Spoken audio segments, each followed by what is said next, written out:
মাহে রমজান সামনে, এবারের রমজানে টার্গেট নাও 30 দিনের রোজার মাধ্যমে দিল থেকে আল্লাহর কাছে এইভাবে 30টা দিন হাতে গুনে তুমি আল্লাহর সাথে ওয়াদাবদ্ধ হও যে আল্লাহ 30 দিন আমি রোজা রাখবো।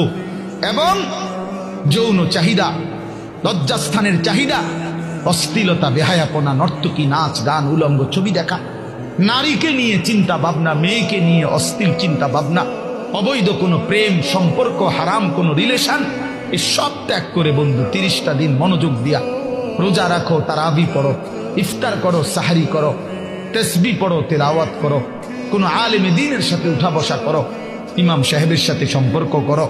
ইনশাআল্লাহ দেখবা আল্লাহ চাহে তো 30 দিনের মাথায় আল্লাহ বলেন লাআল্লাকুম তাত্তাকুন, আমি আল্লাহ ওয়াদা দিলাম মোমেন তোকে মুত্তাকি বানিয়ে দেব, মুত্তাকি বানিয়ে দেব। আর যদি মুত্তাকি হও তাইলে পুরস্কার কি?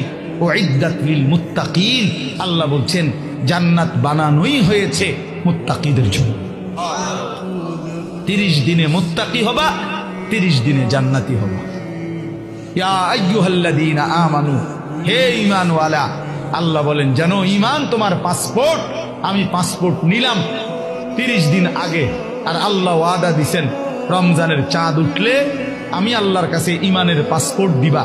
ঈমানের পাসপোর্ট আমি জমা নিলাম, 30 দিন অপেক্ষা করবা, 30 দিন আমার হুকুম মাইনা চলবা। 30 দিন পরে ঈদের চাঁদ উঠবে, সেই দিনই তোমার পাসপোর্টের উপরে জান্নাতের ভিসা লাগবে। পাসপোর্ট এবং ভিসা লাগবে, আর ঈদের দিন ফ্লাইট হবে, জান্নাতের ফ্লাইট। ইনশাআল্লাহ, ইনশাআল্লাহ। হাদিসে আছে ঈদের দিন আল্লাহ তাআলা ফেরেশতাদেরকে জিজ্ঞাসা করে, ফেরেশতারা বলো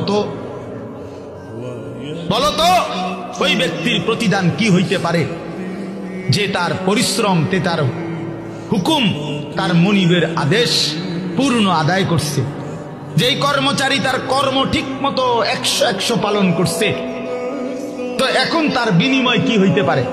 ফেরেশতাদেরকে আল্লাহ বলবে ঈদের দিন, ফেরেশতারা বলবে মাওলা তো এটার বিনিময়তে এটাই আইন ওয়াফা আজরাহু, তার বিনিময় তাকে পূর্ণ দিবেন, পারিশ্রমিক পূর্ণ দিবেন, কারণ সে তার কর্ম পুরা করছে, অতএব পারিশ্রমিকও তো কি দিতে হবে?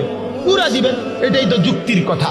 তো আল্লাহ তাআলা তখন বলবেন ফেরেশতারা তোমরা সাক্ষী থাকো, আমার ইজ্জতের কসম, আমার জালালের কসম, আমি আল্লাহর বড়ত্বের কসম, আমার শ্রেষ্ঠত্বের কসম,